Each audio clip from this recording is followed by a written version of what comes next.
Capítulo 8. Uma nova era. O vento uivante acompanhou um aguaceiro. O veleiro de 3 mastros era sacudido pelas cristas e vales das ondas que chegavam, como se estivesse sendo manipulado por um gigante. O brilho carmesim nos olhos de Alger Wilson desapareceu. Ele se viu ainda no convés e nada parecia ter mudado. Quase imediatamente, a garrafa de vidro de forma peculiar em sua palma quebrou e a geada derreteu na chuva. Em segundos, não havia mais vestígios que sugerissem a existência da maravilhosa antiguidade. Um floco de neve hexagonal semelhante a um cristal surgiu na palma da mão de Alger. Em seguida, desapareceu rapidamente até que foi aparentemente absorvido pela carne, desaparecendo completamente no processo. Alger acenou com a cabeça de maneira quase imperceptível, como se estivesse pensando em alguma coisa. Ele permaneceu imóvel e em silêncio por 5 minutos completos. Ele se virou e se dirigiu para a cabana. Quando ele estava prestes a entrar, um homem que usava um manto semelhante bordado com padrões de raios emergiu de dentro. Este homem,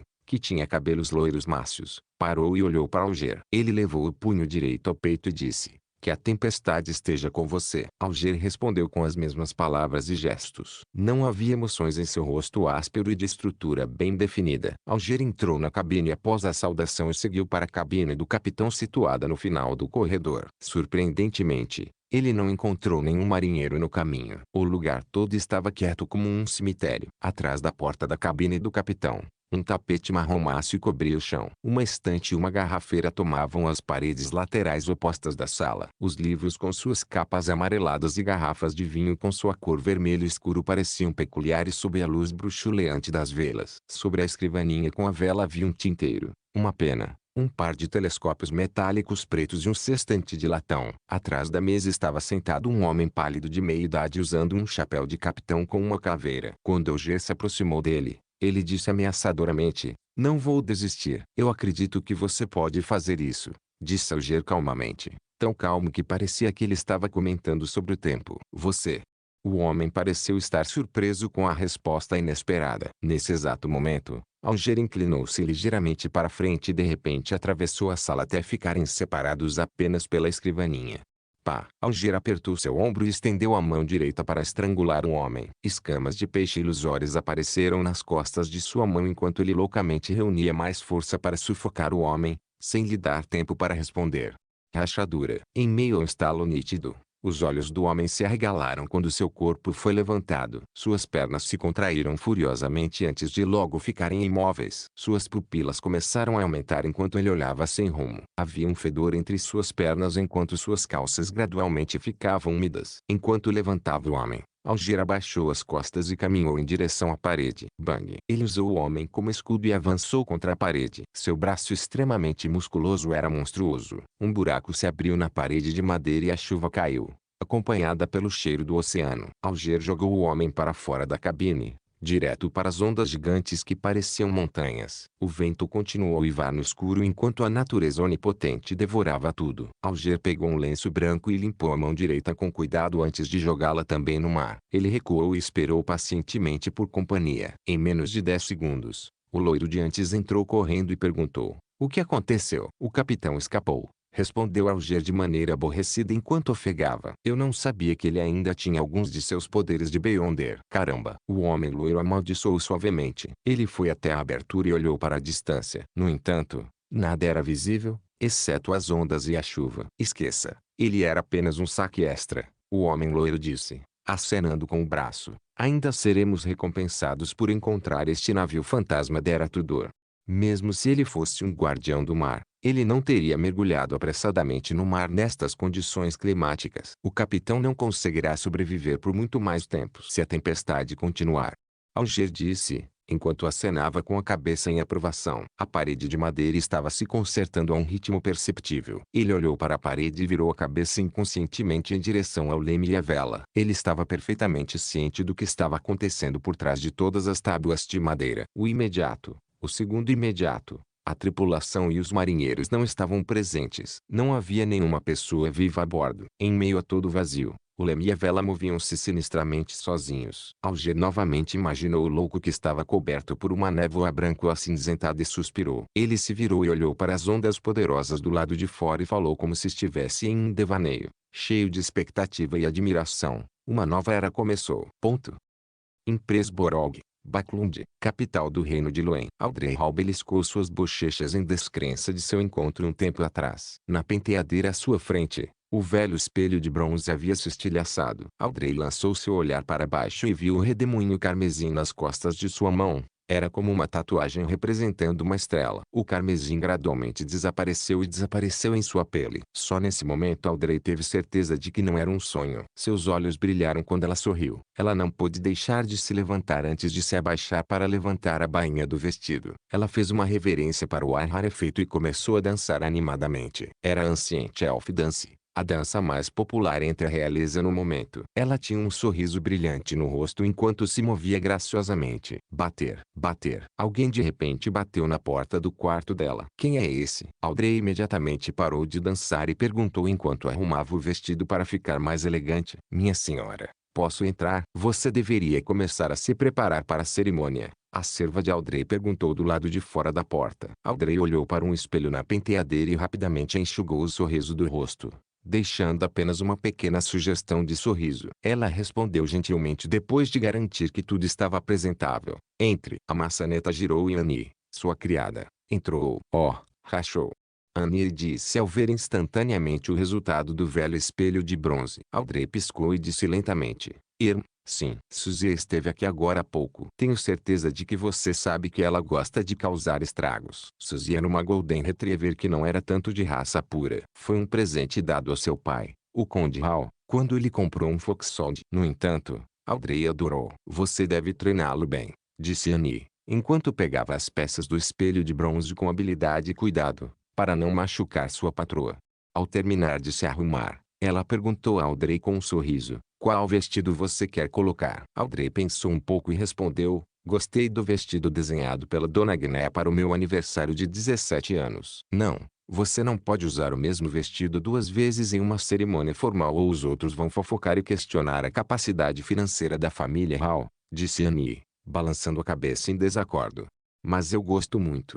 Audrey insistiu de maneira gentil. Você pode usá-lo em casa ou quando for a um evento que não seja tão formal, disse Annie com firmeza, sugerindo que não era negociável. Então terá que ser aquele com o desenho de lótus ao longo das mangas dado pelo Sr. Sades há 2 dias, Audrey disse enquanto ofegava discretamente, mantendo seu doce sorriso. Você sempre tem um bom gosto, disse Annie enquanto recuava e gritava em direção à porta. O sexto camarim. Ah, esqueça. Vou buscá-lo eu mesmo. As criadas começaram a trabalhar. O vestido, os acessórios, o calçado, o chapéu, a maquilhagem e o penteado, tudo tinha de ser cuidado. Quando estava quase pronto, o Conde Hall apareceu na porta vestindo um colete marrom escuro. Ele tinha um chapéu da mesma cor de suas roupas e um belo bigode. Seus olhos azuis estavam cheios de alegria, mas seus músculos relaxados, cintura larga e rugas obviamente estavam destruindo sua bela juventude.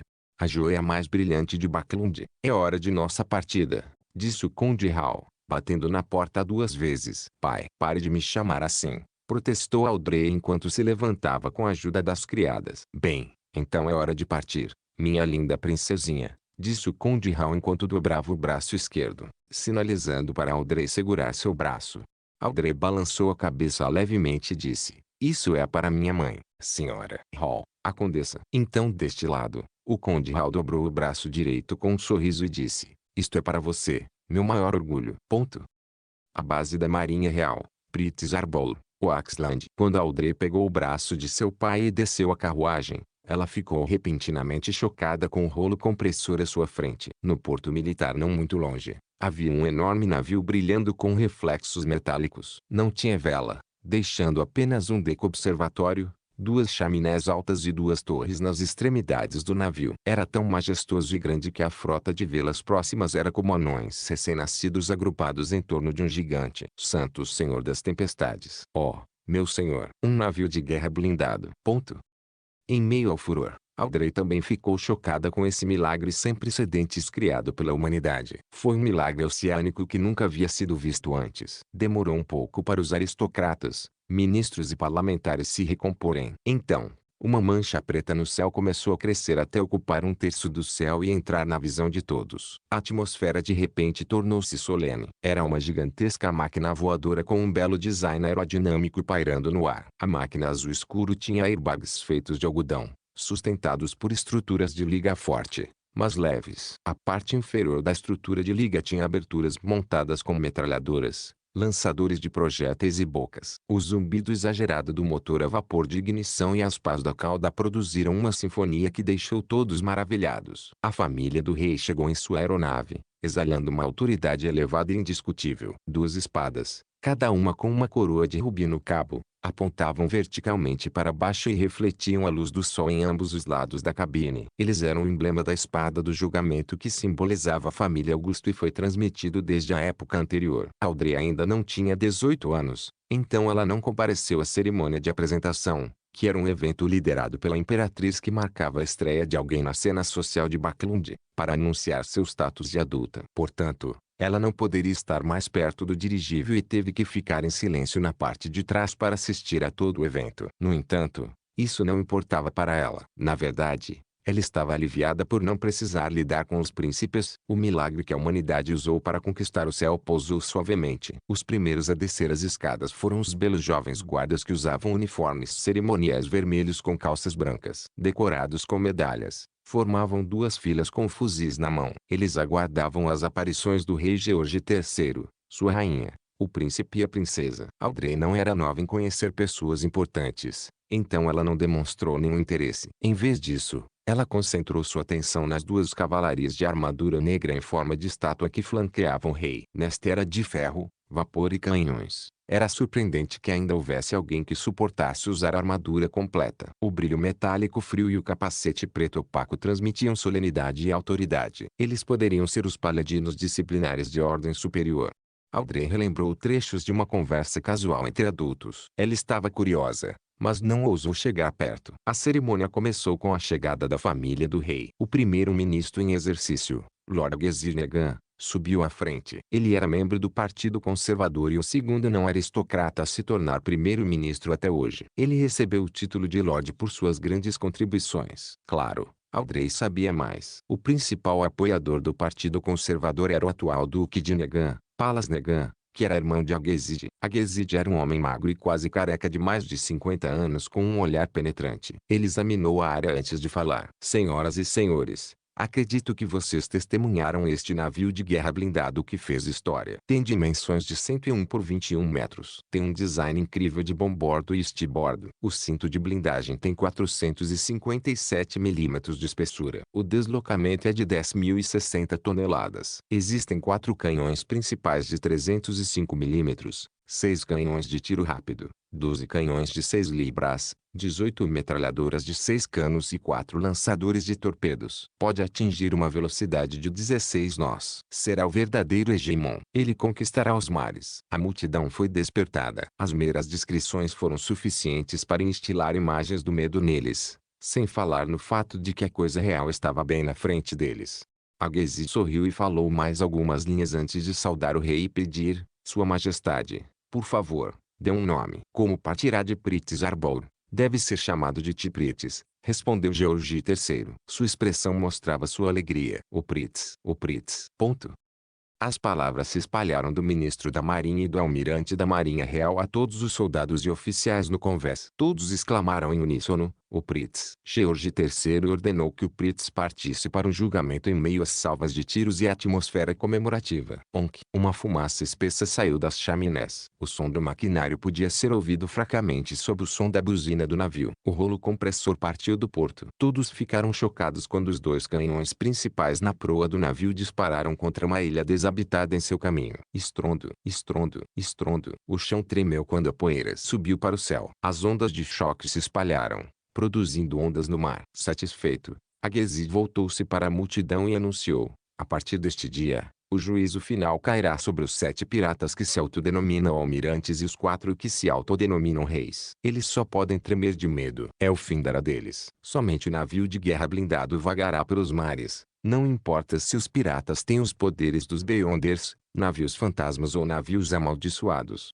O secretário-chefe de Aghezid perguntou deliberadamente: eles não podem construir seus próprios navios de guerra blindados? Alguns dos nobres e membros do parlamento assentiram, sentindo que tal possibilidade não poderia ser eliminada. Aghezid imediatamente sorriu e balançou a cabeça lentamente enquanto respondia: Impossível. Nunca será possível. Construir nosso navio de guerra blindado exigiu 3 grandes amalgamadores de carvão e aço, uma escala de mais de 20 fábricas de aço, 60 cientistas e engenheiros sêniores da Backlund Cannon Academy e da Pritz Nautical Academy, 2 estaleiros reais, quase 100 fábricas de peças de reposição, um almirantado, uma comitê de construção naval, um gabinete, um rei determinado com excelente previsão e um grande país com uma produção anual de aço de 12 milhões de toneladas.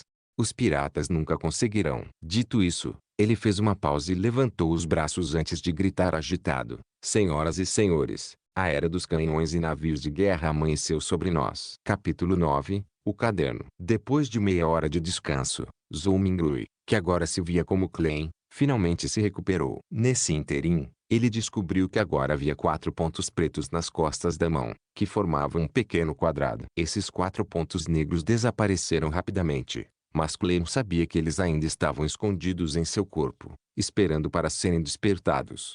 4 pontos formando um quadrado está em correspondência com os 4 pedaços de alimentos básicos nos 4 cantos da sala. Isso significa que, no futuro, não preciso preparar a comida e posso fazer o ritual e os cânticos imediatamente. Klein deu um palpite. Isso pode parecer bom, mas o surgimento das manchas era ameaçador, e coisas que não compreendiam sempre eram assustadoras. O fato de que aquelas inexplicáveis adivinhações chinesas da Terra pudessem produzir efeitos aqui, a estranha transmigração em seu sono, os misteriosos murmúrios que quase o enlouqueceram durante o ritual e o misterioso e alucinante mundo cinza cujo significado ele não tinha ideia fizeram Klein estremecer. No calor de junho, a emoção mais antiga e forte da humanidade é o medo, e o medo mais antigo e mais forte é o medo do desconhecido. Ele se lembrou desse ditado enquanto experimentava intensamente o medo do desconhecido.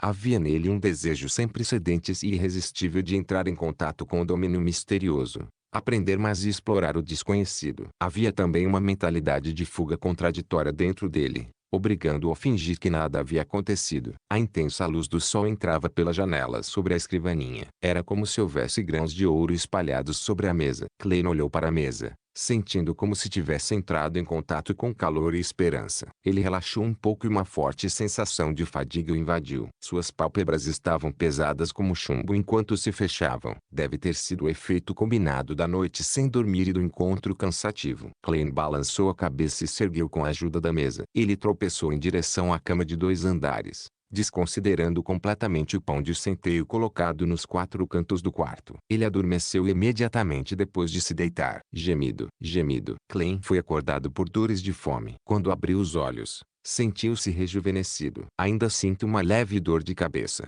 Ele esfregou as têmporas e sentou-se. Ele estava com tanta fome que poderia comer um cavalo. Ele voltou para a mesa enquanto ajeitava a camisa. Ele pegou um relógio de bolso de folha de videira prateado. Pá! A tampa do relógio de bolso se abriu e o ponteiro dos segundos tic-taqueou. 12:30. Dormi 3 horas. Klein guardou o relógio de bolso no bolso da camisa de linho enquanto engolia. No continente do norte, havia 24 horas em um dia. 60 minutos em 1 hora e 60 segundos em 1 minuto. Se cada segundo passou na mesma taxa aqui em comparação com a Terra, Klein não sabia. Nesse momento, ele não conseguia nem pensar em termos como misticismo, rituais ou mundo acinzentado. Sua mente estava ocupada com uma coisa: comida. Ele deixava o pensamento para depois das refeições. Só então ele poderia trabalhar. Klein pegou os pães de centeio pelos 4 cantos e limpou os minúsculos grãos de poeira sem hesitar. Ele planejava fazer de um deles seu almoço. Ele decidiu cavar as oferendas porque tinha apenas 5 centavos com ele. Havia uma tradição de comer as oferendas em sua cidade natal. Afinal, não houve nenhuma mudança observável no pão. Era melhor ser frugal. Claro, a memória e os hábitos deixados pelo Klein original também desempenharam um papel. Foi um grande desperdício usar o gás caro apenas para iluminar a sala. Então, Klein pegou uma fornalha e ferveu água com ela depois de adicionar um pouco de carvão. Ele andou ao redor enquanto esperava. Qualquer um engasgava comendo aqueles pães de centeio sem água. Caramba! A vida com carne só no jantar vai ser terrível. Não, espera. Isso já é exceção. Melissa só permitiria que nossas refeições tivessem carne 2 vezes por semana se não fosse pela minha próxima entrevista, pensou Klein, enquanto olhava em volta, faminto. Ele não tinha nada melhor para fazer. Seus olhos pareciam ficar avarentos quando ele fixou os olhos na libra de carne de carneiro no armário. Não, preciso esperar que Melissa coma junto. Pensou Klein enquanto balançava a cabeça e rejeitava a ideia de cozinhar metade agora. Embora muitas vezes comesse fora, ele ainda havia desenvolvido algumas habilidades culinárias básicas, devido ao fato de morar sozinho em uma cidade grande. Seus pratos não eram deliciosos, mas pelo menos comestíveis. Klein virou seu corpo para que o carneiro não o seduzisse. Então, de repente, ele percebeu que também havia comprado ervilhas e batatas pela manhã. Batatas. Klein imediatamente teve uma ideia. Ele rapidamente voltou para o armário e tirou 2 batatas de uma pequena pilha delas. Ele primeiro limpou as batatas no banheiro público e depois as colocou em uma panela para que fossem fervidas junto com a água. Depois de um tempo, ele aspergiu na água um pouco de sal grosso amarelo do recipiente de especiarias que encontrou dentro do armário. Ele esperou pacientemente por alguns minutos antes de levantar a panela e despejar a sopa em alguns copos e uma tigela. Ele tirou as batatas com um garfo e as colocou na mesa ao fundo. Afifififi. Ele soprou a batata enquanto a descascava, pedaço por pedaço. A fragrância de batata cozida se espalhava pelo ar. Cheirava muito apetitoso. Ele salivava loucamente. O calor não poderia detê-lo por mais tempo. Klein deu uma mordida apesar de ter a batata apenas meio descascada. Que cheiroso! Tinha uma textura pulverulenta e um gosto doce quando ele mastigava. Ele ficou instantaneamente cheio de emoções e devorou as 2 batatas. Ele até comeu um pouco da pele. Então, ele ergueu a tigela e desfrutou da sopa. A pitada de sal na água provou matar a sede. Eu realmente gostava de comer batatas assim quando era jovem. Um Klein cheio exclamou em sua cabeça. Enquanto isso, ele cortou um pequeno pedaço de pão e mergulhou na sopa para comê-lo amolecido. Talvez o ritual fosse muito cansativo. Klein comeu 2 pães que equivaliam a uma libra inteira. Klein sentiu que finalmente rejuvenesceu. Ele aproveitou a alegria da vida depois de tomar a sopa antes de se arrumar. Então, ele aproveitou o sol brilhante alegremente. Ele se recostou na mesa e começou a planejar. Não posso escapar. Devo pensar em uma maneira de entrar em contato com o misticismo e me tornar um Beyonder como mencionado por Justiça e Tianjima. Preciso superar o medo do desconhecido. A única maneira agora é aguardar a próxima reunião. Preciso tentar ouvir a fórmula da poção espectador ou outras coisas relacionadas ao misticismo. Faltam mais 4 dias para segunda-feira. Antes disso, preciso primeiro descobrir o problema com Klein, porque ele cometeu suicídio. O que aconteceu com ele? Incapaz de transmigrar de volta e lavar as mãos de tudo, Klein pegou o caderno que estava sobre a mesa. Ele queria encontrar dicas que pudessem ajudá-lo a recuperar seus fragmentos de memória perdidos. O Klein original obviamente tinha o hábito de fazer anotações. Ele também gostava de escrever diários. Klein tinha plena consciência de que o armário que sustentava a escrivaninha direita armazenava toda uma pilha de cadernos completos. O livro que ele havia começado no dia 10 de maio. As questões relativas à sua escola e mentor, bem como conteúdos relativos ao conhecimento estavam no início. 12 de maio. O Sr. Azik mencionou que a linguagem comum usada pelo Império Balon no continente do Sul também se desenvolveu a partir do antigo Fezak, um ramo de Jotun. Por que isto é assim? Isso significa que todo ser vivo senciente já falou a mesma língua. Não. Deve haver algum engano. De acordo com T. Revelation of Evernixit Book of Storms, os gigantes não eram os únicos hegemônicos do mundo nos tempos primordiais. Havia também elfos, mutantes e dragões. De qualquer forma, são apenas mitos e fantasias. Ponto. 16 de maio. O professor associado Sr. Cohen e o Sr. Azik discutiram a inevitabilidade da Era do Vapor. O Sr. Azik opinou que era apenas uma coincidência porque se não fosse pelo Imperador Roselle, o continente do norte ainda estaria empunhando espadas como o continente do sul. A mentor argumentou que o Sr. Azik havia colocado muita ênfase na contribuição de um indivíduo. Ele acredita que com o progresso, mesmo que não houvesse um Imperador Roselle, haveria um Imperador Robert. Portanto, a Era do Vapor pode chegar tarde, mas eventualmente chegará. Eu encontrei pouco significado em sua discussão. Prefiro descobrir coisas novas e desvendar o passado oculto. Talvez eu seja mais adequado para estudar arqueologia do que história. Ponto. 29 de maio. Wish me encontrou e me disse que havia adquirido um caderno da quarta época. Oh meu Deus! Um caderno da quarta época. Ele não queria pedir ajuda aos alunos do departamento de arqueologia, então ele procurou Nail para ajudá-lo a decodificar o conteúdo. Como posso recusar? Claro, só posso fazer isso depois da minha defesa de formatura. Não posso me dar ao luxo de desviar minha atenção neste estágio. Isso chamou a atenção de Klein. Comparado com as notas sobre a história e divergências de ponto de vista, o aparecimento de um caderno da quarta época pode ter levado ao suicídio de Klein.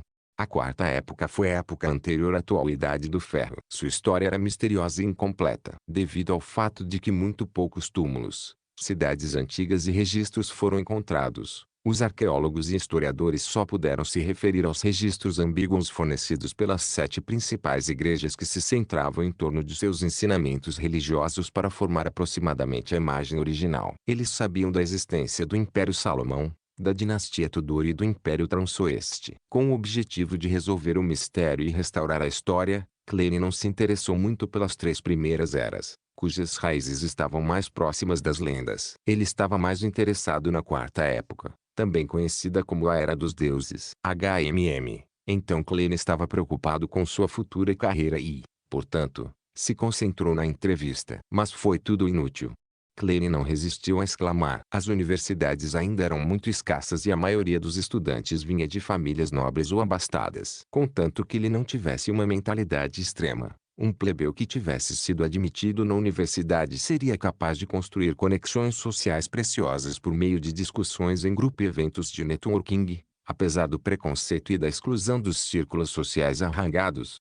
O generoso Welsh McGovern foi um exemplo. Ele era filho de um banqueiro de Constant City, Mid-Seazir, Reino de Loen. Ele costumava pedir ajuda a Nye e Klein porque eles sempre estavam no mesmo grupo de trabalho. Sem pensar mais, Klein continuou lendo o caderno. 18 de junho. Eu me formei. Adeus, Universidade Coe. 19 de junho. Eu vi o caderno. Ao comparar estruturas de sentenças e palavras raiz, descobri que é uma forma modificada do antigo Fezak. Mais precisamente, ao longo de sua história de 1000 anos, a linguagem Fezak mudou constantemente, um pouco de cada vez. 20 de junho. Deciframos o conteúdo da primeira página. O autor era membro de uma família chamada Antígono. 21 de junho. Ele mencionou o Imperador das Trevas. Isso é anacrônico em relação ao tempo que se deduz que este caderno foi escrito. O professor está errado. O Imperador das Trevas é um título comum para todos os imperadores do Império Salomão. 22 de junho. A família Antígono aparentemente tinha uma posição muito elevada no Império Salomão. O autor menciona que estava fazendo uma transação secreta com uma pessoa chamada Tudor. Tudor está relacionado com a dinastia Tudor. 23 de junho. Estou tentando me conter para não pensar no caderno e ir até a casa de Welsh. Preciso me preparar para a entrevista. Isso é muito importante. 24 de junho. Naya me disse que eles encontraram algo novo. Acho que preciso dar uma olhada. 25 de junho. A partir do novo conteúdo decifrado,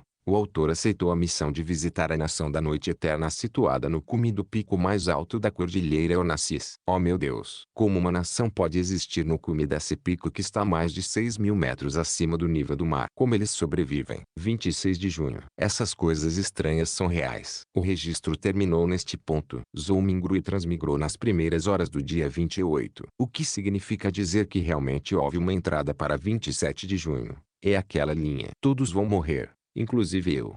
Klein folheou a página que viu pela primeira vez quando chegou, sentindo arrepios enquanto fazia a dedução. Para resolver o mistério do suicídio do Klein original, ele pensou que deveria visitar o Welsh e dar uma olhada no antigo caderno. No entanto, com muita experiência em romances, filmes e séries de TV, ele suspeitava que, se fossem realmente parentes, essa visita seria muito perigosa. Aqueles que foram investigar castelos sabendo que eram mal assombrados serviam de alerta.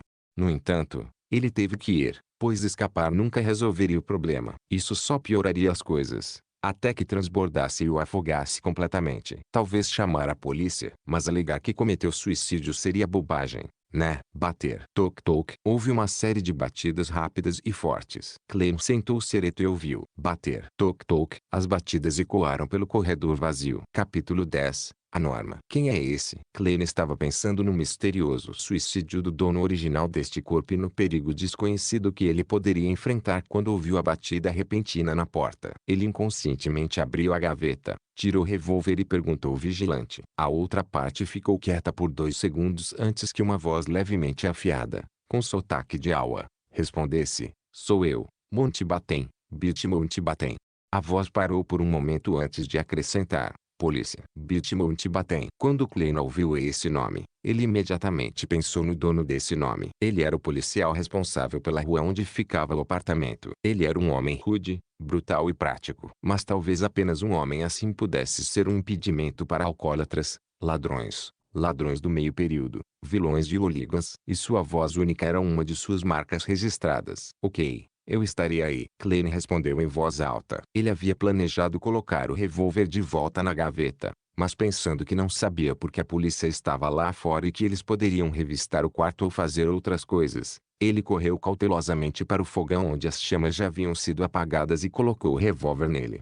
Então ele pegou a cesta de carvão, jogou alguns pedaços no fogão, cobriu a arma e finalmente colocou as chaleiras sobre o fogão para esconder tudo. Depois de fazer tudo isso, ele arrumou suas roupas e rapidamente se aproximou da porta e murmurou: "Desculpe, acabei de tirar uma soneca." Do lado de fora da porta estavam 4 policiais em uniformes xadrez preto e branco com quepes. Bitmount Batem, o de barba castanha, tossiu e disse a Klein: "Esses 3 inspetores têm algo a lhe perguntar." Inspetores? Klein olhou para as insígnias dos outros 3 reflexivamente e descobriu que 2 deles tinham 3 hexágonos prateados e um tinha 2, ambos parecendo superiores a Bitmount Batem, que tinha apenas 3 divisas. Como estudante de história, Klein fez pouco ou nenhuma pesquisa sobre as fileiras das dragonas da polícia, exceto que Bitmount Batem frequentemente se gabava de ser um sargento sênior.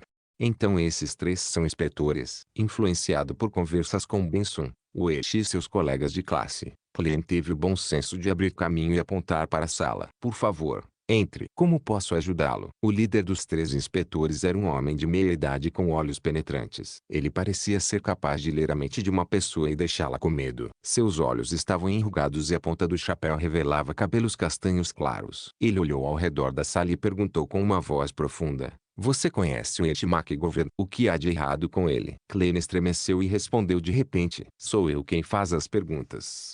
O digno inspetor de polícia de meia-idade tinha um olhar severo. O inspetor ao lado dele, também usando 3 hexágonos de prata, olhou para Klein e sorriu gentilmente. "Não fique nervoso. É apenas um questionamento de rotina." Esse policial estava na casa dos 30, nariz reto e olhos cinzentos que, como um lago em uma floresta antiga que ninguém visitava, davam-lhe uma sensação de profundidade indescritível.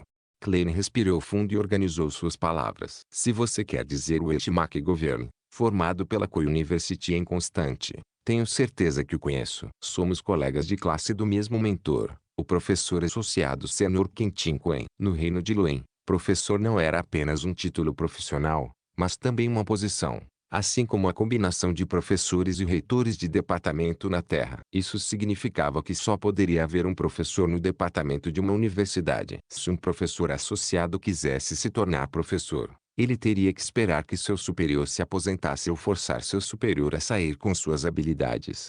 Como os talentos precisavam ser retidos, a Comissão de Ensino Superior do Reino havia adicionado professores associados seniores no sistema de 3 níveis de palestrantes, professores associados e professores após anos de observação. Este título foi dado a qualquer pessoa com altas conquistas acadêmicas ou com antiguidade suficiente, mas não chegou ao cargo de professor. Nesse ponto, Klein olhou nos olhos do inspetor de polícia de meia-idade e pensou por um segundo. "Para ser honesto, nosso relacionamento é muito bom." Durante esse período, encontrei-me com ele e com Naya frequentemente para interpretar e discutir o caderno da 4ª época que pertencia a ele. "Inspetores, aconteceu alguma coisa com ele?" Em vez de responder, o inspetor de meia-idade olhou de soslaio para o colega de olhos cinzentos. O inspetor de boné e aparência comum respondeu suavemente: "Sinto muito, o senhor Wei faleceu." O que, apesar de ter alguns palpites, Klein não pôde deixar de gritar de espanto. "Wei morreu exatamente como o dono original deste corpo." "Isso é um pouco assustador." "E quanto a Naya?" Klein questionou apressadamente. Naya também faleceu," disse o inspetor de polícia de olhos cinzentos com bastante calma. "Os 2 morreram na casa do senhor Wei morto." Klein teve um palpite vago. Talvez tenha sido suicídio. O inspetor de olhos cinzentos balançou a cabeça. "Não. A cena sugere que eles cometeram suicídio." O senhor Wei bateu com a cabeça na parede várias vezes, cobrindo a parede com sangue. "A senhora Naya se afogou em uma bacia." "Sim, do tipo usado para lavar o rosto." "Isso é impossível." Os cabelos de Klein se arrepiaram enquanto ele parecia capaz de imaginar a estranha cena. Uma garota ajoelhada em uma cadeira e enterrando o rosto em uma bacia cheia de água. Seu cabelo castanho macio balançando ao vento, mas toda a sua pessoa permanecendo imóvel. O eixo caindo no chão e olhando fixamente para o teto. Sua testa em uma confusão completa de sangue mutilado, enquanto os vestígios do impacto na parede eram evidentes com gotas de sangue. O inspetor de olhos cinzentos continuou: nós também acreditamos, mas os resultados da autópsia e a situação no local excluem fatores como drogas e forças externas. Eles, sendo o Sr. Weish e a Sra. Naya, não mostraram sinais de luta. Antes que Klein pudesse falar novamente, ele entrou na sala e perguntou, fingindo ser casual: quando foi a última vez que você viu o Sr. Weish ou a Sra. Naya? Enquanto falava, gesticulava com os olhos para o colega com dois hexágonos prateados. Ele era um jovem inspetor de polícia e parecia ter a mesma idade de Klein, com costeletas pretas e pupilas verdes. Ele era bonito e tinha um temperamento romântico de poeta. Ao ouvir a pergunta, Klein pensou e respondeu pensativo: deve ser 26 de junho. Estávamos lendo um novo capítulo nas notas. Então, fui para casa para me preparar para minha entrevista em 30 de junho. A entrevista foi para o Departamento de História da Universidade de Tianjin. Tianjin era conhecida como a cidade das universidades. Havia duas universidades, Tianjin e Koi, bem como escolas técnicas, faculdades de direito e faculdades de negócios. Perdi apenas para Baclund, a capital. Assim que terminou, viu com o canto do olho o jovem inspetor de polícia caminhar até sua mesa e pegar as anotações que mais pareciam um diário. Droga, esqueci de esconder. Ei! Klein gritou. O jovem inspetor sorriu de volta para ele, mas não parou de folhear suas anotações, enquanto o inspetor de olhos cinzentos explicava. Este é um procedimento necessário. Neste momento, Birt Mountbatten e os dignos inspetores de polícia de meia-idade estavam apenas observando sem interromper ou auxiliar na busca. Onde estão seus mandados de busca? Klein pretendia interrogá-los, mas, pensando bem, o sistema judicial do reino de Loen não parecia ter mandados de busca. Pelo menos ele não sabia se havia um. Afinal, a polícia só tinha 15 ou 16 anos de existência. Quando o dono original desse corpo ainda era criança, eles ainda eram chamados de agentes de segurança pública. Klein não conseguiu impedir. Ele observou o jovem inspetor folhear suas anotações, mas o inspetor de olhos cinzentos não fez nenhuma pergunta. O que é essa coisa estranha? O jovem inspetor de polícia virou-se para o final das anotações e perguntou de repente: e o que isso significa? Todo mundo vai morrer, inclusive eu. Não é senso comum que todos morrem, exceto as divindades. Klein estava preparada para reclamar, mas de repente lhe ocorreu que planejava contatar a polícia em caso de possível perigo, mas não tinha motivos ou desculpas. Ele tomou uma decisão em menos de um segundo. Colocando a mão sobre a testa, ele respondeu dolorosamente: não faço ideia. Eu realmente não tenho ideia. Quando acordei esta manhã, senti que não estava bem, como se tivesse esquecido alguma coisa. É especialmente verdadeiro para o que quer que tenha acontecido recentemente. Eu nem sei por que escrevi tal frase. Às vezes, ser franco era a melhor maneira de resolver um problema. Claro, isso exigia habilidades. Havia coisas que podiam ser ditas e coisas que não podiam ser ditas, e a ordem do que era dito primeiro importava. Como um especialista em teclados, Klein também era bom em sofismas. Isso é ridículo. Você acha que somos loucos? Birt Mountbatten não pôde deixar de interceder com raiva. Esta é uma mentira tão ruim que insulta a inteligência dele e de seus colegas. É melhor você fingir ser um doente mental do que fingir ser um amnésico. Estou falando a verdade. Klein respondeu francamente, olhando nos olhos de Mountbatten e dos inspetores de polícia de meia-idade. Realmente não poderia ser mais verdadeiro. Talvez seja. O inspetor de polícia de olhos cinzentos disse lentamente. O que? Ele realmente acreditou nisso? O próprio Klein ficou surpreso. O inspetor de olhos cinzentos sorriu para ele e disse: um especialista virá em 2 dias e acredite, ela deve ser capaz de ajudá-lo a recordar suas memórias perdidas. Especialista, ajude-me a lembrar minhas memórias. No campo da psicologia, Klein franziu a testa. Ei, e se suas memórias da Terra fossem expostas? De repente, ele sentiu vontade de dar um face-palma em si mesmo. O jovem inspetor de polícia largou suas anotações e vasculhou sua mesa em seu quarto. Felizmente, ele se concentrou nos livros em vez de levantar a chaleira. Bem, Sr. Klein, obrigado por sua cooperação. Aconselhamos que não saia de Tianjin nos próximos dias. Se for preciso, avise o inspetor Mountbatten, ou você se tornará um fugitivo, alertou o inspetor de polícia de olhos cinzentos. É isso? Por hoje é isso. Não há outras perguntas com investigações mais profundas. Ou me levando de volta à delegacia para me torturar para obter informações. Klein estava perdido. No entanto, ele queria resolver a estranha reviravolta provocada por Weish também. Então ele assentiu. Isso não seria um problema. Os inspetores saíram da sala um por um, E o jovem no final de repente deu um tapinha no ombro de Klein. É muito legal. Muito sortudo. O que? O rosto de Klein estava intrigado. O inspetor de polícia de olhos verdes e temperamento de poeta sorriu e disse,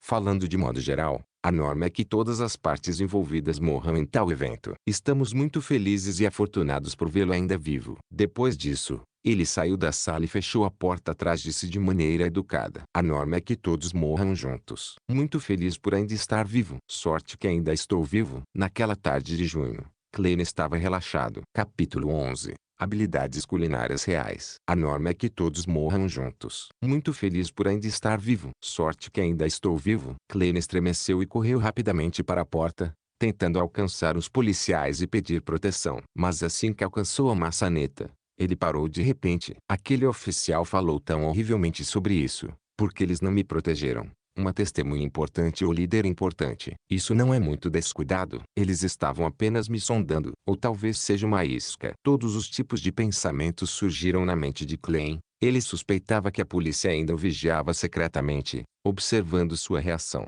Ele se sentiu muito mais calmo depois de pensar nisso e não estava mais em pânico. Ele lentamente abriu a porta, gritando deliberadamente com uma voz trêmula na escada. Vocês vão me proteger, certo? Tape, tape. Não houve resposta dos policiais, e não houve mudança no ritmo do contato entre os sapatos de couro e a escada de madeira. Eu sei, você vai fazer isso. Klein gritou novamente em tom de convicção fingida, tentando agir como uma pessoa normal que estava em perigo. O som de passos enfraqueceu gradualmente e desapareceu no andar de baixo do apartamento. Klein bufou e riu. Essa resposta não é muito falsa. Suas habilidades de atuação não estão à altura do padrão. Ele não correu atrás deles. Em vez disso, voltou para o quarto e fechou a porta atrás de si. Nas horas seguintes, Klein expressou plenamente o que eles chamavam no Foda ou Likenpiri, na China, inquietação, nervosismo, agitação, descuido e murmurando palavras que ele não entendia. Ele não relaxou só porque não havia ninguém por perto. Isso é chamado de autocultivo de um ator. Ele riu de si mesmo em seu coração. Quando o sol se moveu para o oeste, as nuvens no horizonte pareciam laranja avermelhadas. Os inquilinos do apartamento voltaram para casa um após o outro. Klein mudou seu foco para outro lugar. Melissa está quase acabando a escola. Olhou para o fogão, ergueu a chaleira, descascou o carvão e tirou o revólver. Sem pausa ou demora, ele estendeu a mão para a parte de trás da tábua sob a cama de 2 andares, onde mais de 10 tiras de madeira estavam dispostas. Depois de prender a roda esquerda entre um pedaço de madeira e uma tábua, Klein endireitou-se e esperou inquieto, temendo que a polícia abrisse a porta e entrasse correndo na sala com armas nas mãos. Se fosse uma era do vapor, ele tinha certeza de que não seria visto por ninguém quando fizesse isso. No entanto, havia poderes extraordinários aqui, que ele havia provado por meio de suas próprias experiências. Depois de esperar alguns minutos, não houve movimento na porta. Houve apenas uma conversa entre 2 inquilinos que se dirigiam ao Bar Art of Tilde, Neron Cross Street. Ufa! Klein suspirou, sentindo-se seguro. Só faltava esperar a volta de Melissa e cozinhar o carneiro guisado com ervilhas tenras. Quando a ideia veio à mente de Klein, sua boca pareceu saborear o rico sabor do molho. Lembrou-se de como Melissa cozinhava carneiro ensopado com ervilhas tenras. Primeiro, ela ferveu a água e refogou a carne. Em seguida, ela acrescentou cebola, sal, um pouco de pimenta e água. Depois de um determinado período de tempo, as ervilhas e as batatas eram adicionadas e o ensopado deveria ser cozido por mais 40 ou 50 minutos com a tampa fechada. É de facto uma forma simples e crua de o fazer, suportado apenas pelos sabores da própria carne.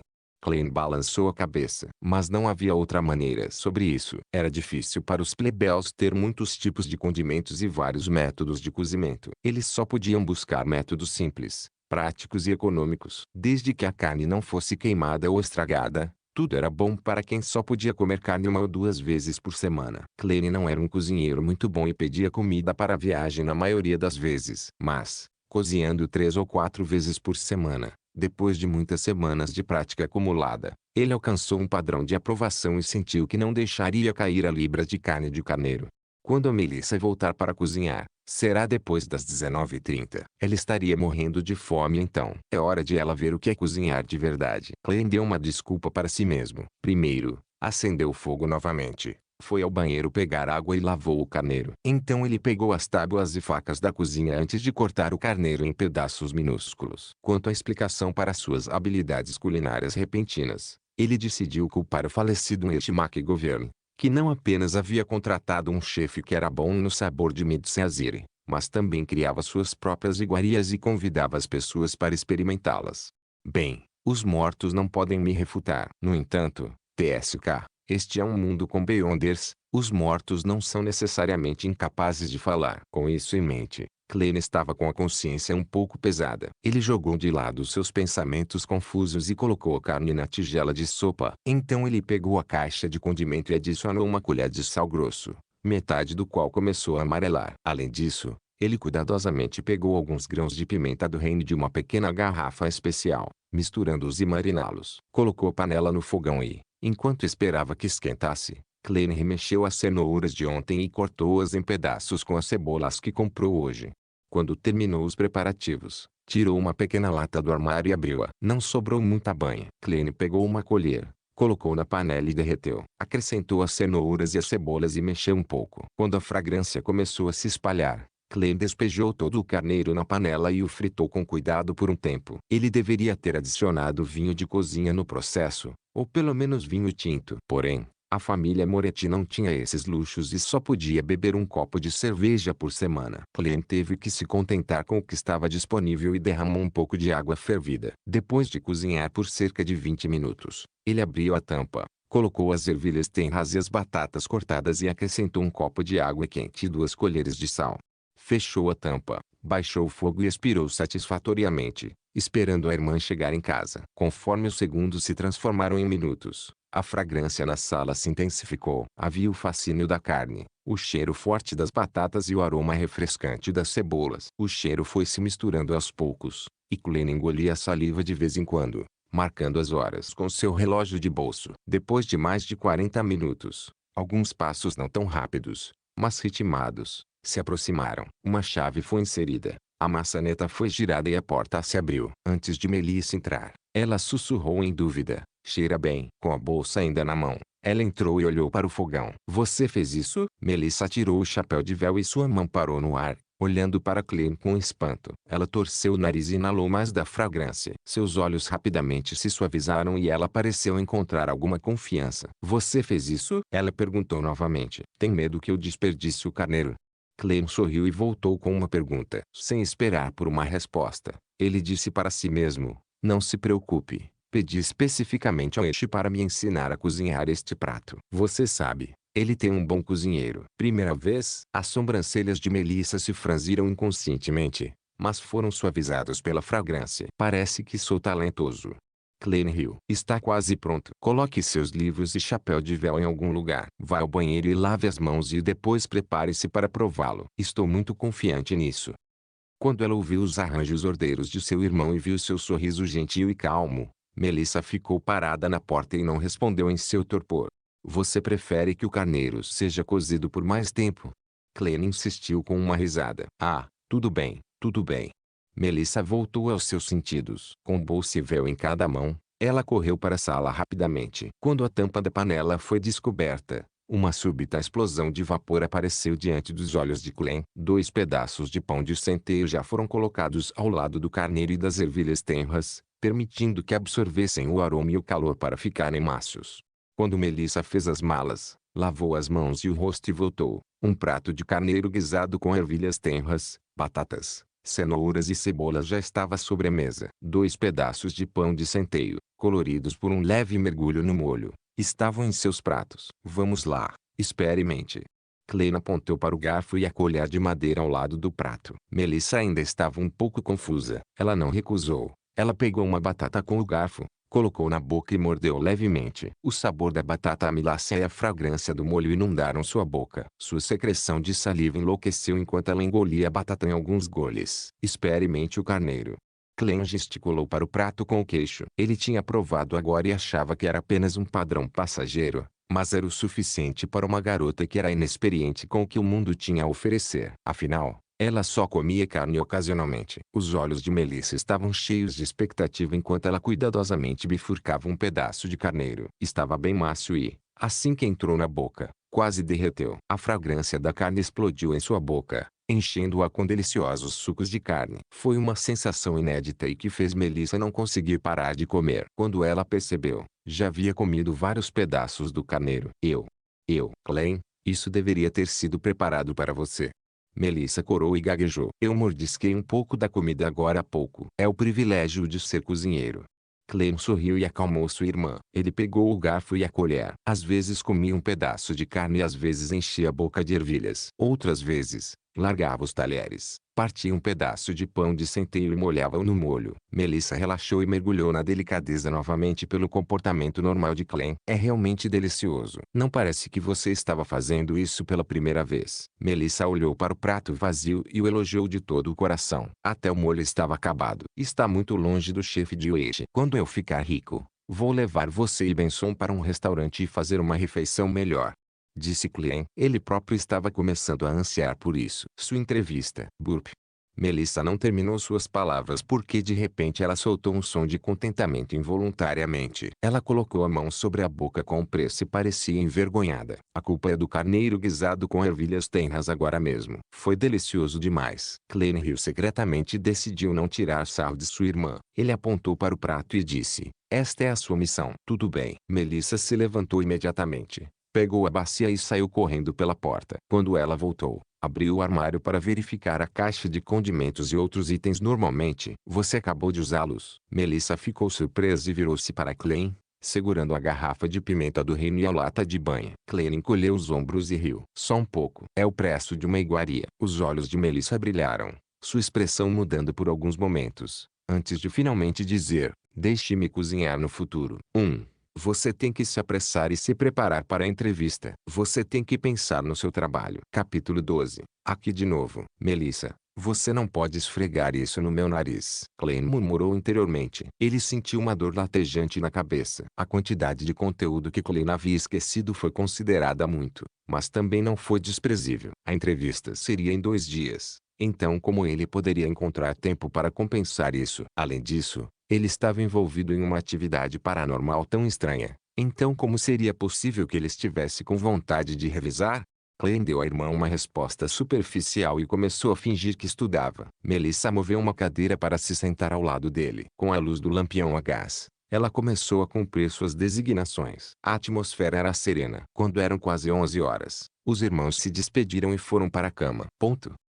Bater, bater, bater. Batidas na porta despertaram Clem de seus sonhos. Ele olhou pela janela para ver o primeiro vislumbre do amanhecer. Em transe, ele virou e sentou-se. Quem é esse? Olha a hora agora. Por que Melissa não me acordou? Sou eu, Dunsmith. Um homem com uma voz profunda respondeu do lado de fora da porta. Dunsmith? Não o conheço. Clem saiu da cama e balançou a cabeça enquanto caminhava em direção à porta. Ele abriu a porta para ver o inspetor de polícia de olhos cinzentos que conhecera no dia anterior parado à sua frente. Alarmado, Clem perguntou: há algo errado? O policial respondeu com um olhar severo: encontramos um cocheiro. Ele testemunhou que você tinha ido à casa do Sr. Wesh no dia 27, o dia em que o Sr. Wesh e a Sra. Naya morreram. Além disso, foi o Sr. Wesh quem pagou suas taxas de transporte. Clem ficou surpreso. Ele não sentiu um pingo de medo ou culpa que alguém esperaria de ter suas mentiras expostas. Foi porque ele nem estava mentindo. Na verdade, ele ficou surpreso com as evidências fornecidas por Dunsmith. No dia 27 de junho,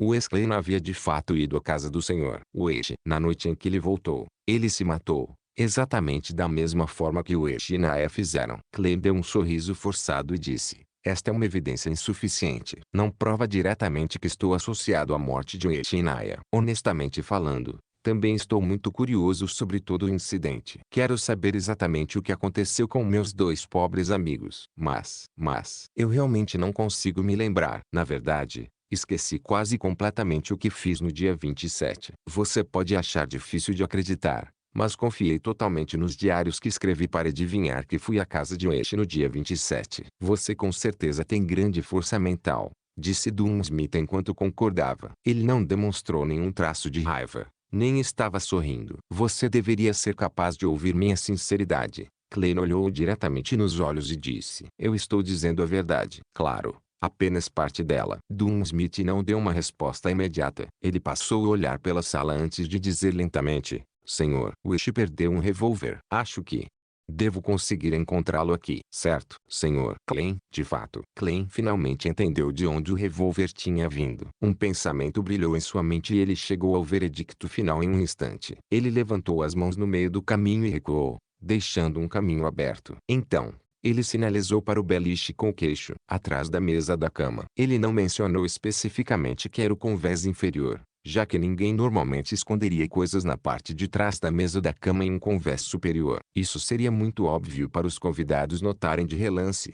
Smith não avançou. Os cantos de sua boca se contraíram quando ele perguntou. Nada a acrescentar. Sem hesitar, Klein respondeu, existe. Ontem, quando acordei no meio da noite, percebi que estava deitado na minha mesa com um revólver ao meu lado. Havia uma bala no canto da sala. Era como se eu tivesse cometido suicídio. Mas por falta de experiência de nunca ter usado uma arma, ou talvez tenha ficado com muito medo no momento final. Enfim, a bala não deu o resultado desejado. Minha cabeça ainda está no lugar. Eu ainda estou vivo agora. E desde então, perdi algumas memórias, incluindo o que vi e fiz na casa de Wish no dia 27. Eu não estou mentindo. Eu realmente não consigo me lembrar. Para ser eliminado como suspeito, para se livrar de todos esses eventos estranhos que o cercavam, Klein explicou quase tudo o que havia acontecido, exceto a transmigração e reunião. Além disso, Klein era cuidadoso com suas palavras, permitindo que cada frase fosse passível, como, por exemplo, não revelar o fato de que a bala havia atingido seu cérebro, mas apenas mencionar que não alcançou o resultado desejado e que sua cabeça ainda estava no lugar. Para outros, essas duas afirmações podem parecer transmitir exatamente as mesmas ideias, mas na realidade eram como giz e queijo. Smith ouviu em silêncio e disse, isso corresponde ao que eu havia imaginado. Também corresponde à lógica oculta de incidentes semelhantes no passado. Claro, não tenho ideia de como você conseguiu sobreviver. Fico feliz que você acredite em mim. Também não sei como sobrevivi. Klein soltou um pequeno suspiro de alívio. Mas soltou uma conjunção. Não adianta eu acreditar em você. Você é atualmente o principal suspeito. Você tem que ser confirmado por um especialista de que realmente esqueceu o que passou, ou que de fato não tem nada a ver com as mortes do senhor Wish e da senhorita Naya. Ele tossiu, sua expressão ficando séria. Senhor Klein, peço sua cooperação para vir comigo à delegacia para a investigação. Isso deve levar cerca de 2 a 3 dias se for confirmado que não há problemas com você. O especialista está aqui? Klein perguntou inexpressivamente em troca. Eles não disseram que levaria mais 2 dias. Ela veio antes do esperado. Virou de lado, sinalizando para Klein sair. Permita-me deixar um bilhete, pediu Klein. Benson ainda estava fora e Melissa tinha ido para a escola. Ele só poderia deixar um bilhete para informá-los de que estava envolvido em um incidente associado ao ex, para que não se preocupasse com ele. Assentiu, mal se importando. Tudo bem. Klein voltou para a mesa. Enquanto procurava por papel, ele começou a pensar sobre o que estava para acontecer. Honestamente falando, ele não queria conhecer o especialista. Afinal, ele tinha um segredo maior. Em um lugar onde havia 7 grandes igrejas, sob a premissa de que o imperador Roselle, que era suspeito de ser um predecessor transmigrador, foi assassinado. Algo como transmigração geralmente significava ter que ir ao tribunal e entrar em arbitragem. Mas, sem armas, habilidades de combate ou superpoderes, ele não era páreo para um policial profissional. Além do mais, alguns dos subordinados de estavam parados no escuro do lado de fora. Uma vez que eles sacassem suas armas e atirassem em mim, eu estaria acabado. Vou dar um passo de cada vez. Klein deixou o bilhete, pegou suas chaves e seguiu para fora da sala. Ao longo do corredor escuro, 4 policiais em uniformes xadrez preto e branco se dividiram em pares e os protegeram de ambos os lados. Eles estavam muito alertas. Tocar, tocar, tocar. Klein seguiu ao lado de enquanto desciam as escadas de madeira que ocasionalmente rangiam em protesto. Fora do apartamento, havia uma carruagem de 4 rodas. Na lateral da carruagem, havia o emblema da polícia, 2 espadas cruzadas e uma coroa. Seus arredores estavam lotados e cheios de barulho, como sempre. Vá em frente, para cima. Sinalizou para Klein ir primeiro. Klein estava prestes a dar um passo à frente quando um vendedor de ostras de repente agarrou um cliente e alegou que ele era um ladrão. Ambas as partes lutaram e desencadearam uma resposta dos cavalos, causando grande caos. Uma oportunidade. Não havia muito tempo para Klein pensar mais. Ele se inclinou para a frente e disparou em direção à multidão. Empurrando ou esquivando-se, ele escapou freneticamente para um outro lado da rua. No momento, Para não encontrar o especialista, ele só poderia prosseguir indo até o pier fora da cidade, pegando um barco pelo rio Tussauds e fugindo para a capital, Backlund. A população era maior lá, tornando mais fácil se esconder. Claro, ele também poderia pegar um trem a vapor, ir para o leste até o porto de Emate mais próximo e pegar a rota marítima para Prietz, depois em direção a Backlund. Não muito tempo depois, Klein chegou a uma rua e virou Niron Cross Street. Havia várias carruagens que podiam ser alugadas para o cais fora da cidade. Klein estendeu a mão e pulou em um dos vagões. Ele havia pensado nas coisas com clareza. Em primeiro lugar, ele teve que enganar a polícia que estava vindo atrás dele. Assim que a carruagem estivesse a uma distância adequada deles, ele pularia imediatamente. Tudo bem. O condutor da carruagem puxou as rédeas. Clop, clop, clop. A carruagem saiu da Iron Cross Street. Quando Klein estava prestes a pular da carruagem, ele notou que ela havia entrado em outra estrada. Não estava saindo da cidade. Onde você está indo? Klein deixou escapar em seu torpor momentâneo para a casa de Wade.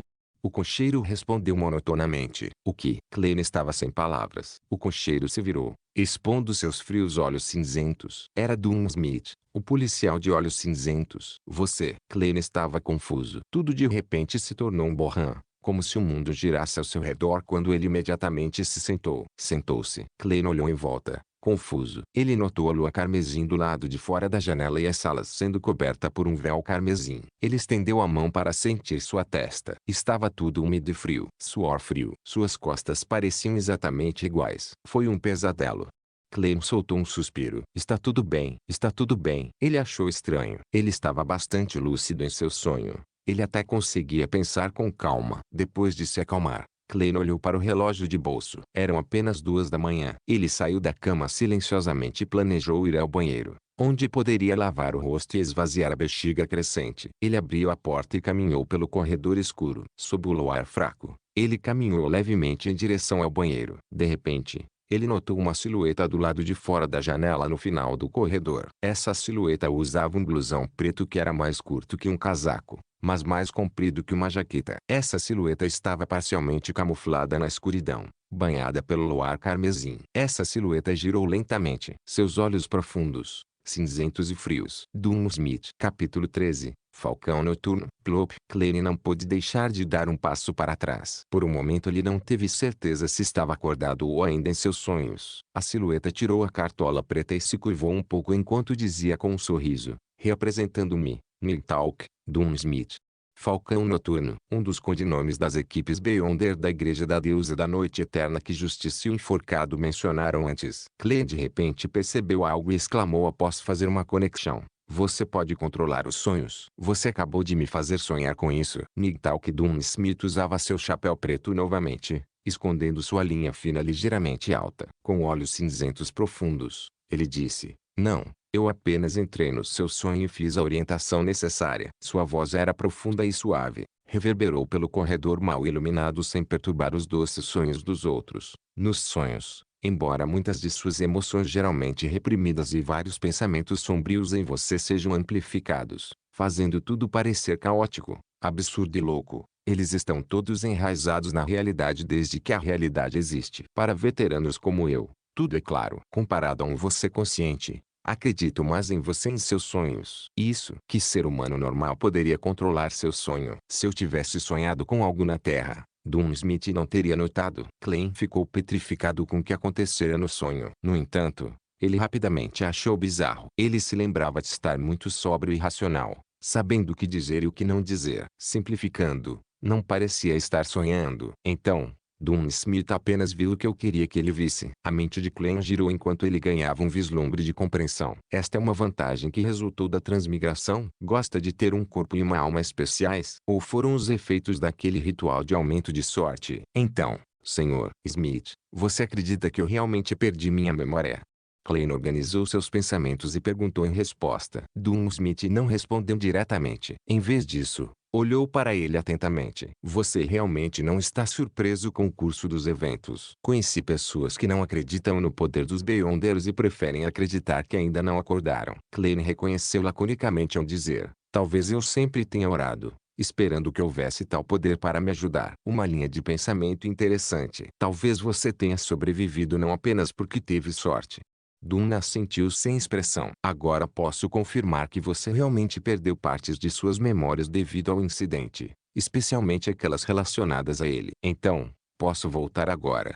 Clem soltou um longo suspiro de alívio em seu coração enquanto sondava. Dune colocou a mão no bolso e caminhou lentamente em direção a Clem, a escuridão ao redor tornando-se tranquila e suave. Não, você ainda tem que vir comigo para ver o especialista. Ele sorriu educadamente e disse. Por quê? Clem deixou escapar e acrescentou. Você não acredita nas descobertas do meu sonho. Você deve estar brincando. Se esse especialista se especializar em hipnose ou leitura da mente e outras coisas, então o meu maior segredo não seria exposto. As consequências seriam além da imaginação. Geralmente sou bastante humilde, mas ainda sou confiante para coisas relacionadas a sonhos. Dune respondeu calmamente. No entanto, para assuntos importantes, não há mal nenhum em confirmá-los novamente. Além disso, nossas especialidades estão em diferentes áreas. Talvez ela possa ajudá-lo a recuperar algumas de suas memórias. Sem esperar que Clem respondesse, sua voz ficou mais profunda. Afinal, você está conectado ao paradeiro daquele caderno da família Antígono. O que? Clem congelou. Dune parou na frente dele, fixando seus olhos cinzentos nos olhos de Clem e disse. Na cena do suicídio, não havia um único vestígio daquele caderno da quarta época. Wish está morto. Naya está morta. Você é nossa única pista. Ponto. Tudo bem então. Clem ficou em silêncio por um momento antes de exalar. Um caderno perdido. Agora isso é realmente peculiar. Como não pensei no paradeiro daquele caderno da quarta época? Dune assentiu levemente, passando por Clem e disse. Tranque a porta e venha comigo ao apartamento de Wish. O especialista está esperando por nós lá. Clem respirou fundo silenciosamente. Seu coração estava batendo descontroladamente enquanto ele se sentia inquieto. Ele queria recusar e até tinha a intenção de concorrer. No entanto, ele acreditava que com o que havia acontecido em seus sonhos, Dune Smith teria definitivamente aumentado seu nível de guarda. E com a diferença de força entre um humano normal e um Beyonder, havia pouca chance de sucesso usando a força. Ele deve ter um revólver com ele também. Ele também deve ter prática com revólver. Muitos pensamentos passaram por sua mente e, eventualmente, Clem decidiu aceitar a realidade. Tudo bem. Suspiro. Só posso dar um passo de cada vez e ver como as coisas se desenrolam. Talvez aquele poder milagroso do meu sonho volte a ter efeito. Então vamos. Dune disse em um tom indiferente. Clem se virou e o seguiu. Depois de dar 2 passos, ele parou de repente e disse, Senhor Smith, eu gostaria de usar o banheiro primeiro. Eu saí originalmente para ir ao banheiro. Dune não o impediu. Em vez disso, lançou-lhe um olhar penetrante e disse, sem problemas, Clem, acredite em mim, sou muito mais poderoso do que você pode imaginar na noite escura. Na noite escura. Clem silenciosamente repetiu esta frase. Ele não fez nenhuma tentativa imprudente de escapar e honestamente se aliviou. Ele então lavou o rosto com água fria, acalmando-se completamente. Clem trocou de roupa e fechou a porta de seu apartamento. Com passos suaves, Clem seguiu Dune escada abaixo e caminhou em direção à entrada do prédio. Em um ambiente tão tranquilo, Dune Smith abriu a boca e falou de repente, no final do sonho. Por que você tentou escapar? Do que você estava com medo? Clem imediatamente pensou em uma resposta ao dizer, não me lembro do que fiz na casa de Wish. Nem me lembro se estive diretamente envolvido nas mortes de Wish e Naya. Eu estava com medo de que, se fosse realmente provado que era minha culpa, eu preferiria julgar e fugir. Posso então começar de novo no continente do sul. Eu teria feito o mesmo se fosse você, disse Dune enquanto abria a porta do prédio, deixando entrar a brisa fresca da meia-noite para dispersar o calor sufocante do interior.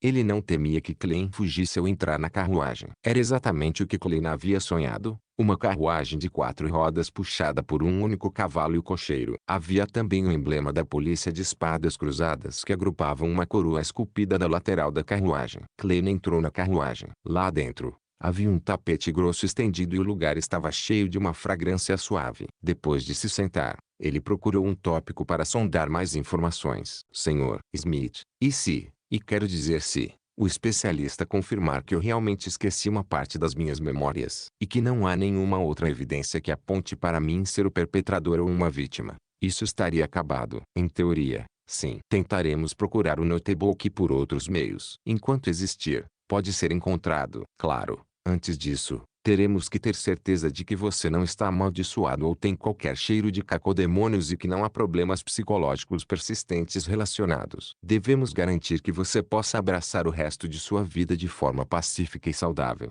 Dunsmith tinha um sorriso no rosto, um sorriso bastante incomum.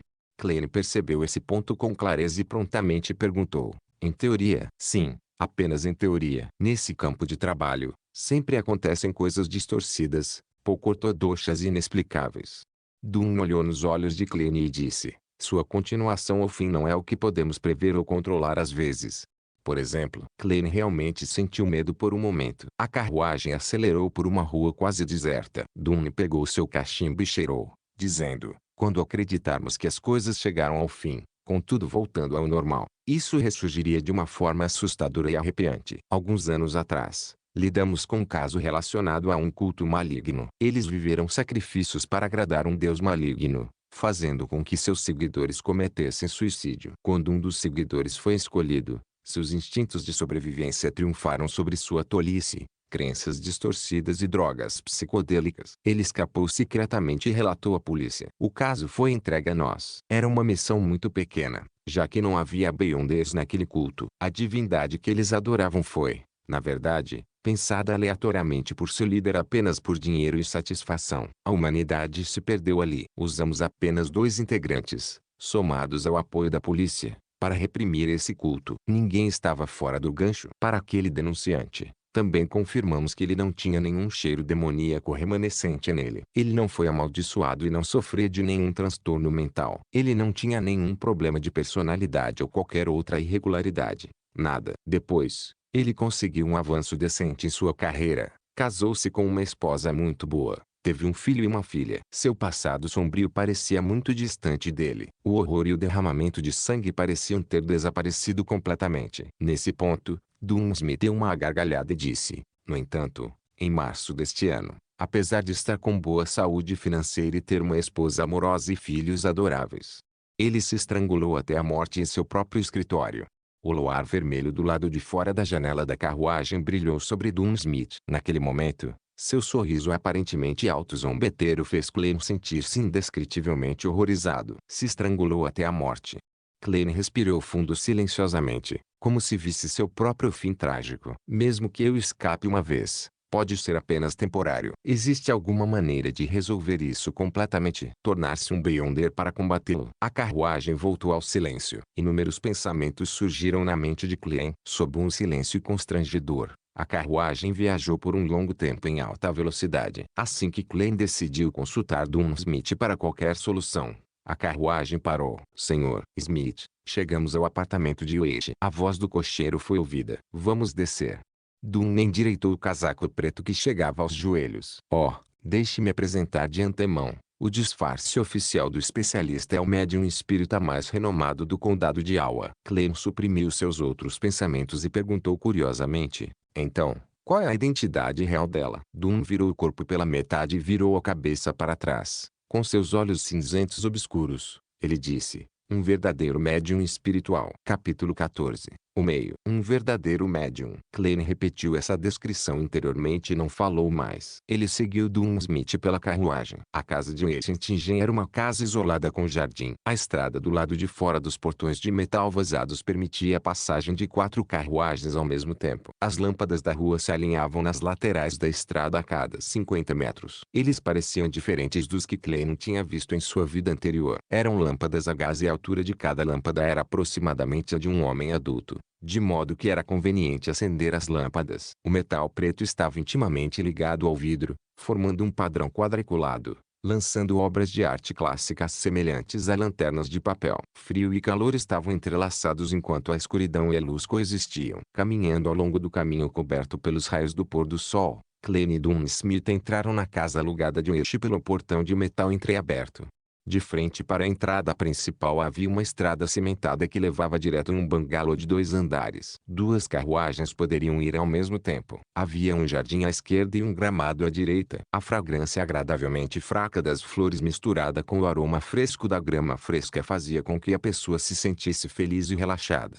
Assim que entrou, Klein estremeceu e olhou ao redor. Ele sentiu que no jardim, em algum lugar no gramado, no telhado, atrás do balanço, Em algum canto escuro, pares de olhos observavam. Claramente não havia ninguém aqui. Ainda assim, Clem sentiu como se estivesse em uma rua movimentada. Esse estranho contraste, esse sentimento peculiar, o deixou tenso. Um arrepio percorreu sua espinha. Algo está errado. Ele não pôde deixar de exclamar para Dun. A expressão de Dun permaneceu inalterada enquanto ele caminhava ao lado dele e respondeu calmamente: apenas ignore-os. Como Nigtalca havia dito isso, Clem tolerou a sensação arrepiante de não ser capaz de perceber o perpetrador, apesar de ser seguido, espionado e observado. Passo a passo, ele chegou à entrada principal do bangalô. Se isso continuar, vou enlouquecer. Quando Dun estendeu a mão para bater na porta, Clem rapidamente se virou. Flores balançavam ao vento, sem ninguém à vista. Entrem, senhores.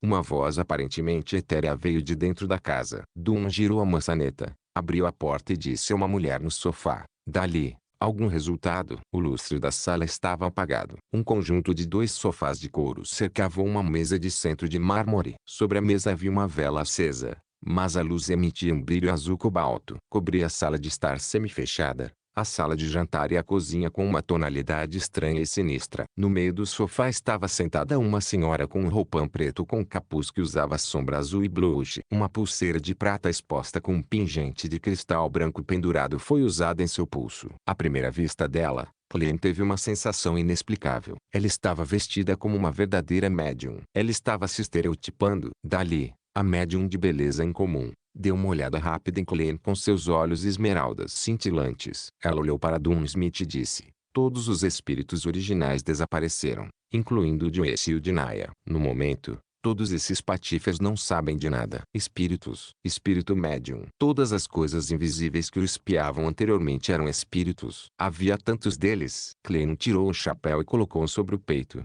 curvando-se ligeiramente ao dizer: boa noite, senhora. Dun Smith suspirou. Isso é complicado. Dali, este é Clem Moretti. Veja se consegue tirar alguma coisa dele. A médium, dali, desviou o olhar para Clem imediatamente. Ela apontou para uma única poltrona e disse: por favor, sente-se. Obrigado. Clem assentiu. Deu alguns passos e sentou-se obedientemente. Seu coração disparou incontrolavelmente. Se eu sobreviver, se eu passar por isso com sucesso ou se meus segredos forem expostos, tudo dependerá do que acontecer a seguir. E o que mais o fazia se sentir impotente era não ter nada em que confiar. Ele só podia colocar suas esperanças em sua especialidade inerente. Esse sentimento realmente é péssimo. Clem pensou amargamente. Em seguida, Dun sentou-se no sofá de 2 lugares em frente a Clem. Dali tirou 2 garrafas de vidro do tamanho de um polegar de sua bolsa de cintura. Seus olhos esmeraldas sorriram para Clem quando ela disse: preciso de uma ajudinha o que? Afinal,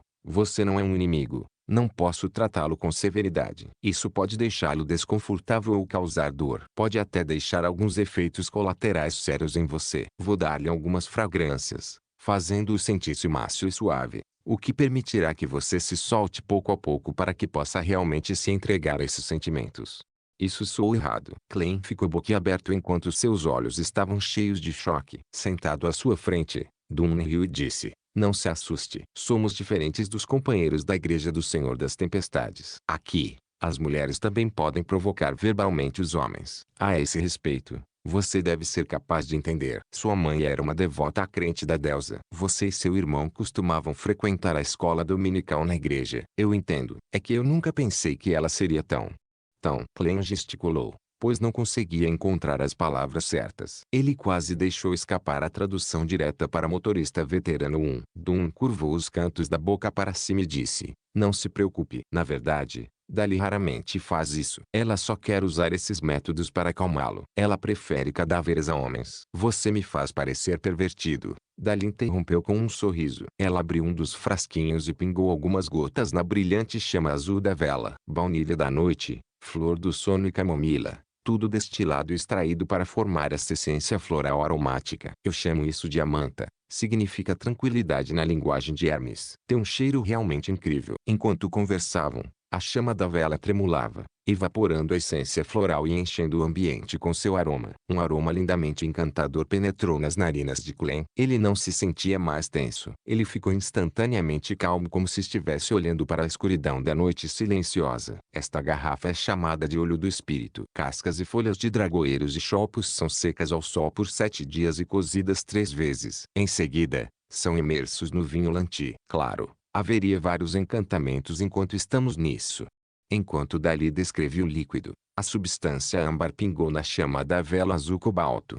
Ao sentir o cheiro etéreo do vinho aromático, Klein percebeu que a chama da vela dançava loucamente. O brilho da sombra azul e do blush de Dali brilhavam estranhamente, a ponto de lhe enxergar em dobro. É uma grande ajuda para a mediunidade. É também uma essência floral que encanta bastante. Como Dali explicou continuamente, Klein sentiu como se sua voz estivesse vindo de todos os lados. Perplexo, Klein olhou em volta e percebeu que tudo estava balançando e embaçado. Ele sentiu como se estivesse envolto por camadas e camadas de névoa. Até mesmo seu corpo estava balançando enquanto se afastava antes de começar a flutuar e depois perder o equilíbrio. As cores se misturavam como uma pintura impressionista. Os vermelhos eram mais vermelhos, os azuis eram mais azuis e os pretos eram mais pretos, parecendo mais definidos do que o normal. Era sonhador e nebuloso. Distintos murmúrios dos arredores chegaram como se centenas e milhares de pessoas que não podiam ser vistas estivessem debatendo. Isso parece semelhante ao ritual de aumento de sorte que fiz antes, mas sem o tipo de loucura que faz sua cabeça parecer explodir. Klein olhou em volta e pensou interrogativamente. Neste momento, sua visão estava travada em um par de olhos que eram cristalinos como esmeralda. Em um sofá embaçado, Dali estava sentada em uma túnica preta. Excentricamente, seu olhar se concentrou na ponta da cabeça de Klein. Ela sorriu e com uma voz gentil, disse: "Deixe-me apresentar-me adequadamente. Eu sou o médium espiritual, Dali. Eu ainda posso ter pensamentos racionais. É como quando eu estava naquele ritual de aumento da sorte naquela reunião." O pensamento passou pela cabeça de Klein quando ele intencionalmente se comportou confuso e disse: "Olá." Os mundos mentais dos humanos são extremamente vastos. Muitos segredos estão escondidos dentro da mente. Olhe para o oceano. O que sabemos sobre ele está no nível superficial. Mas, na realidade, no fundo do oceano, existe uma porção invisível maior. Além das ilhas, existe o oceano inteiro. Existe o céu sem limites que simboliza o mundo espiritual. Você é o espírito do seu corpo. Você não apenas conhece as ilhas acima, mas também conhece as coisas escondidas no fundo do mar. Assim como todo o oceano, tudo o que existe deixa alguns vestígios. As memórias superficiais das ilhas podem ser apagadas, mas o que resta no fundo do mar e em todo o oceano certamente terá uma projeção correspondente deixada nele. Dali continuou, enfeitiçando Klein. Os vagos ventos e sombras circundantes assumiram formas semelhantes. É como se o espírito de Klein estivesse totalmente exposto na forma de um oceano, esperando que ele procurasse e descobrisse. Klein observava pacientemente, enquanto agitava o oceano ocasionalmente. Então, com voz etérea, ele respondeu: "Não. Não consigo lembrar. Esqueci." Ele expressou sua agonia no nível certo. Dali tentou guiá-lo mais uma vez, mas o lúcido Klein não foi afetado. "Ok, terminaremos aqui. Você pode sair." Deixar." A voz etérea permaneceu e Dali desapareceu. O vento e as sombras começaram a se acalmar quando o cheiro etéreo e o perfume sutil do vinho aromático tornaram-se mais distintos novamente. As cores voltaram ao seu estado normal e a sensação difusa não estava mais por perto. O corpo de Klein estremeceu e ele recuperou o equilíbrio. Ele abriu os olhos, que não se lembrava de ter fechado, e notou que a vela com a chama azul brilhante ainda estava diante dele. Smith ainda estava descansando confortavelmente no sofá. O mesmo para Dali com o manto com capuz preto. "Por que você usou a teoria que pertence àquele bando de loucos malvados, os alquimistas da psicologia?" Franziu as sobrancelhas e olhou para Dali. Enquanto Dali guardava os dois frasquinhos, ela respondeu calmamente: "Acho que é bastante preciso. Pelo menos, corresponde a algumas das coisas com as quais fiz contato antes." Sem esperar pela resposta de Dali deu de ombros e disse: "Esse sujeito astuto não deixou um único rastro para trás." Ao ouvir isso, Klein soltou um enorme suspiro de alívio. Pretensiosamente, ele perguntou: "Ah, acabou? O que aconteceu?" "Parecia que eu tinha acabado de tirar uma soneca." "Isso foi um passe, certo?" "Felizmente, tive o ritual de aumento da sorte como ensaio." "Apenas aceite como tal." Não interrompeu e olhou para Dali. "Você examinou os corpos de Ueshi e Naya. Os cadáveres podem nos dizer muito mais do que você pode imaginar. É uma pena que Ueshi e Naya tenham realmente cometido suicídio. Portanto, a força que os levou a isso deve ser temida. Nenhum único vestígio foi deixado para trás."